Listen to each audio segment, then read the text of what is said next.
What's up, guys? OpenQuant here, and today we have question number 9, 3 rings. So in this question, we're shooting arrows at a target.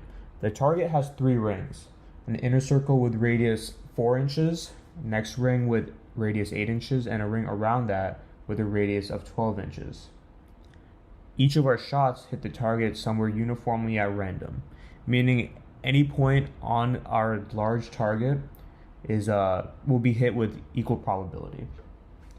Let's just illustrate our target for brevity. So we have our innermost, we'll call it our bullseye. We have our second ring and our third ring. So let's just pretend that everything is to scale. So the radius of our inner circle is 4. The radius of the second ring is 8, which just means that this distance is then 4 because the total distance is 8 then. And by the similar logic, this last distance is also 4. And the radius of the outer ring is 12 as a result. So we'll keep this here, blow it up a little bit so you can see. And the problem states that any point on this target is hit uniformly at random, meaning we could hit that point right there, that point right there, that point right there, or right in the middle, all with equal probability. The first subproblem asks us to compute the probability that we land exactly one shot in each of the 3 rings, meaning we take 3 shots and one of them lands in the center, middle, and outer ring.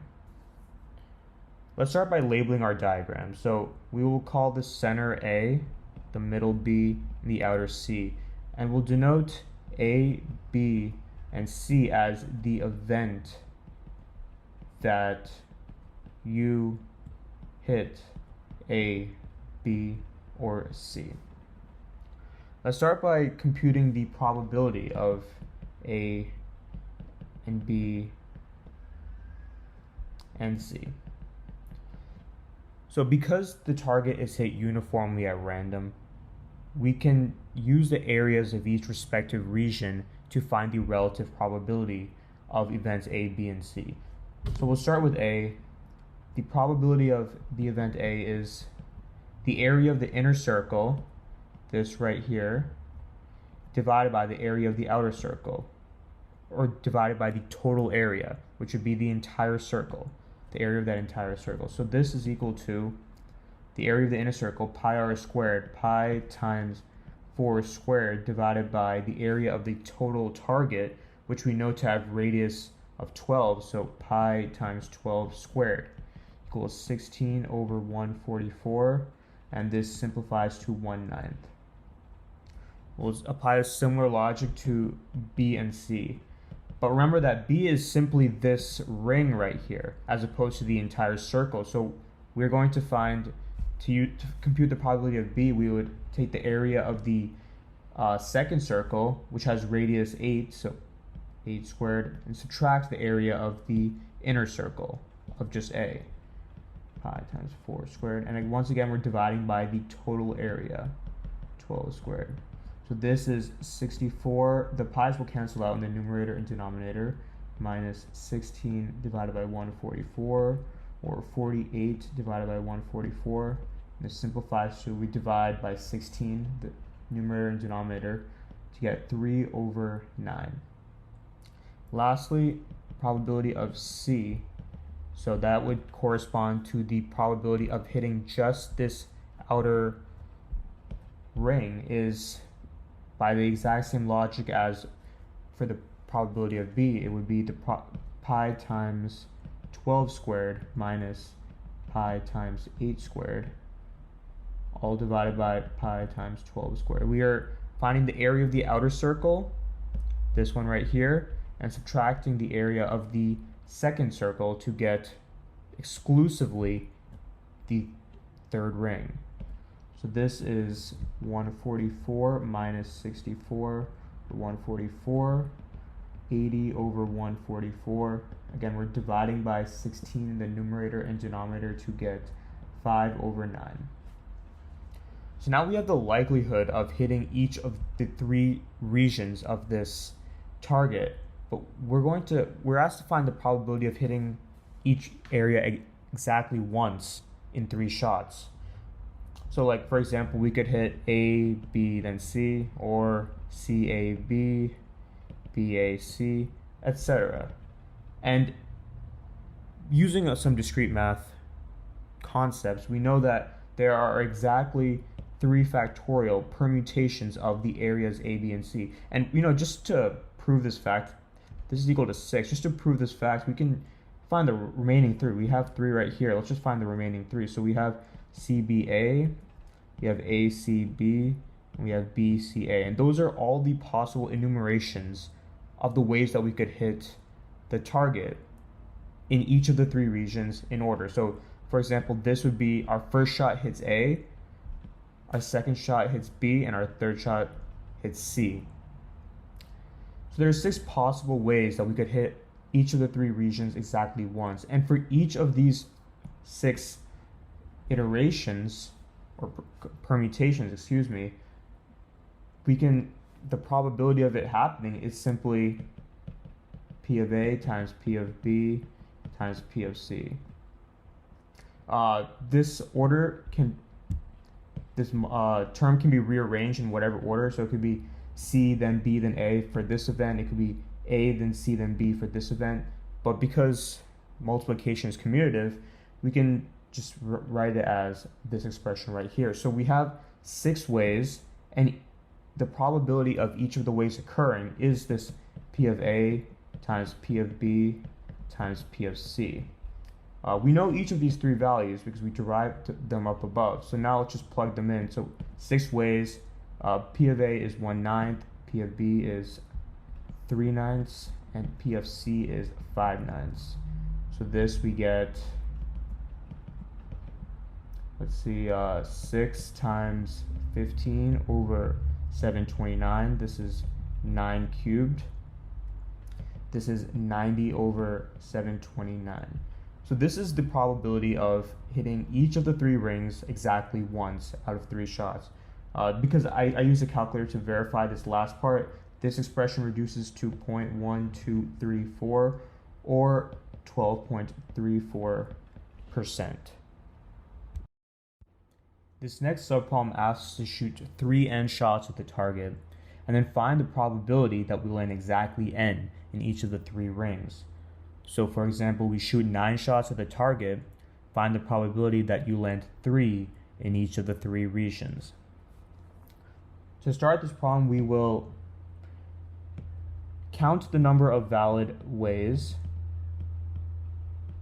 to hit n shots in each of the 3 regions, and then multiply this by the probability of a valid way occurring. We'll start with the first expression, counting the number of valid ways. So to do that, let's, we use factorial above. Let's try that right here. So we have 3n factorial. We have 3n shots. Let's now order them and count the number of ways that we can order these 3n shots. So let's say for n equals 3, we would have 9 total shots. 1, 2, 3, 4, 5, 6, 7, 8, 9.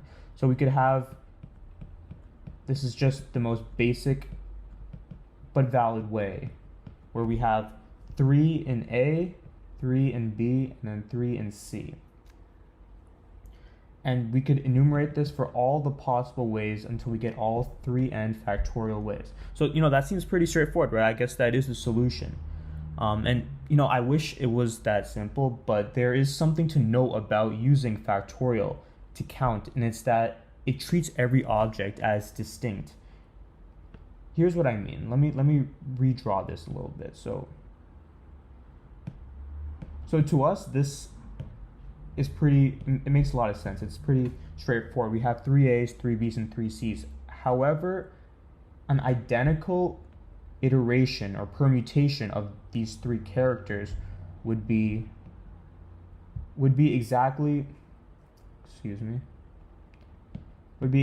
this.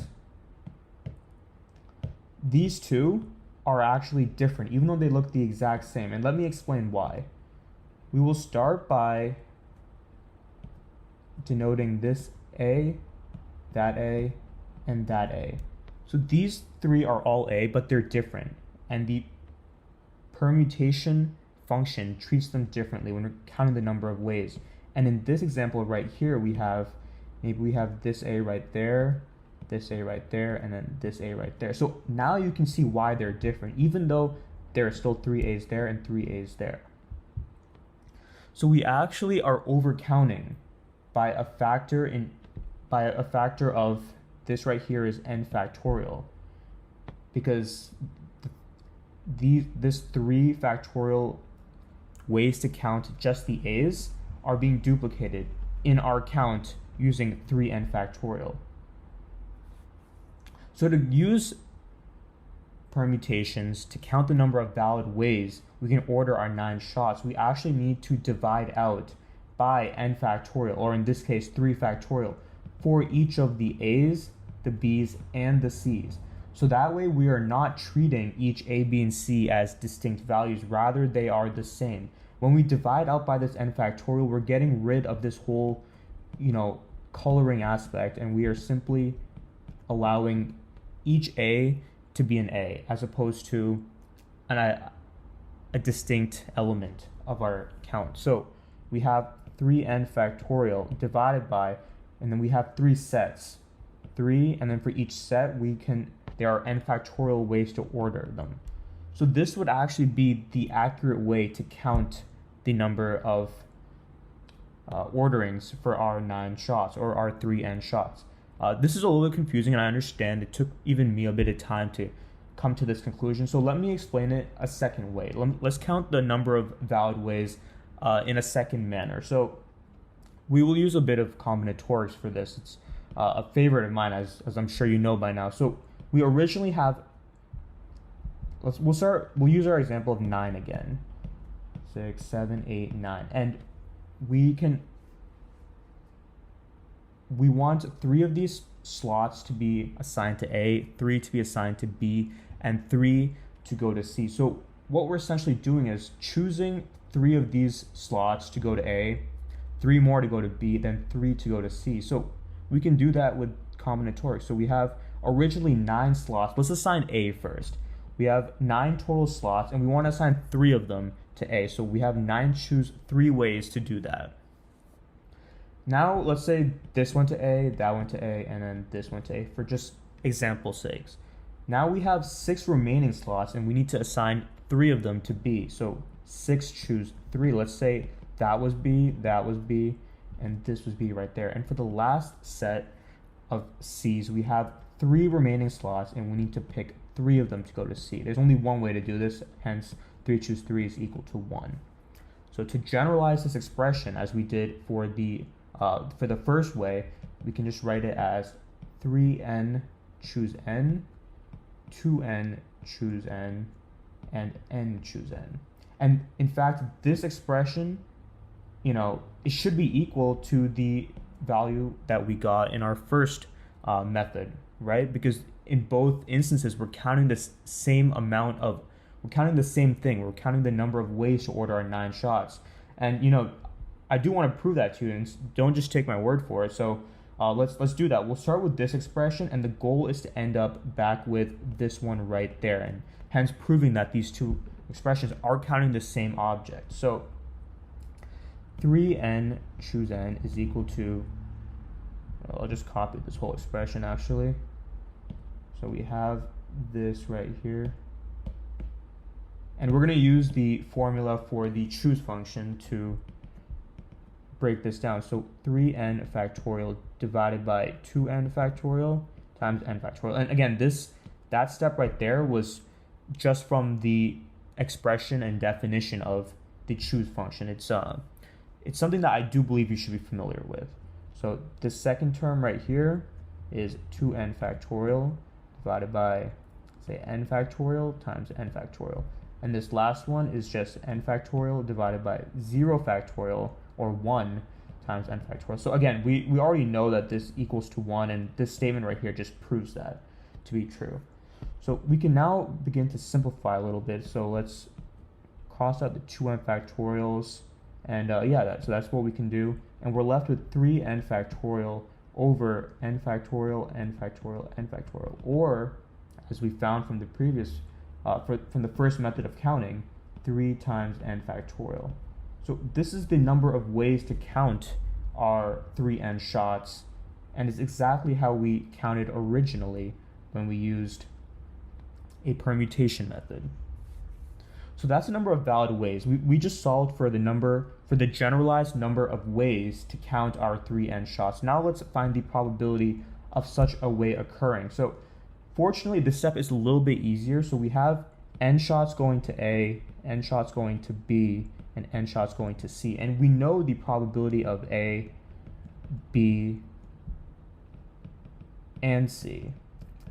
So to find the probability that n shots are going to A, n shots go to B, and n shots go to C, we can just multiply them through by each of them raised to the power of n.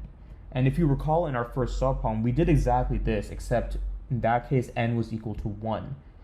So the probability of such a valid way occurring is equal to the probability of A to the n times probability of B to the n times probability of C to the n, or probability of A times probability of B times probability of C all to the n. And we know what this expression is equal to. We actually calculated it in our first subproblem. It's equal to 15 over 729. And we'll raise all of that to the power of n. So this is the probability of such a valid way occurring.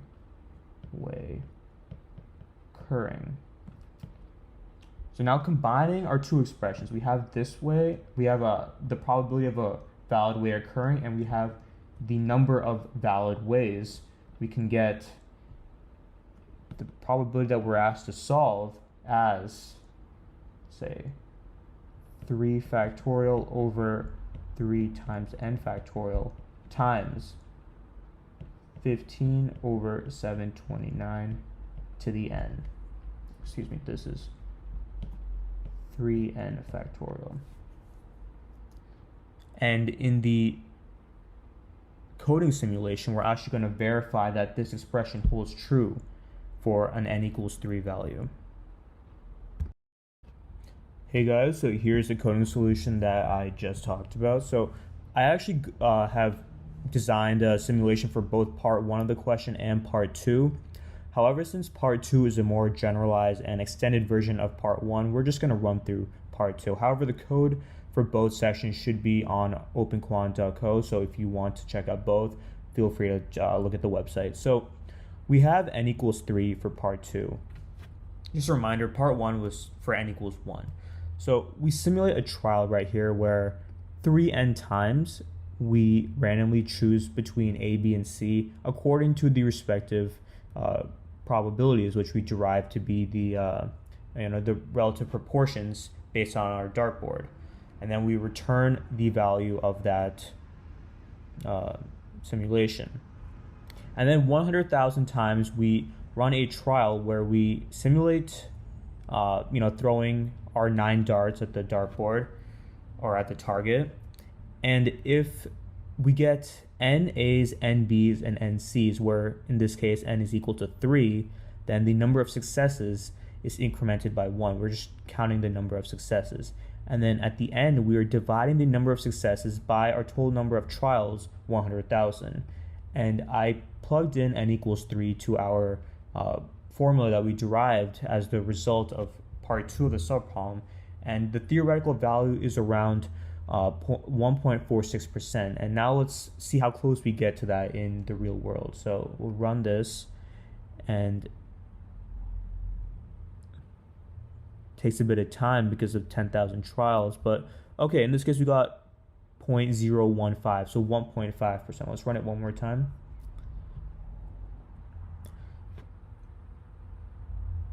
And for the second time, we got 0.153. All right, we got to get a little closer to 0.146. So third time's a charm.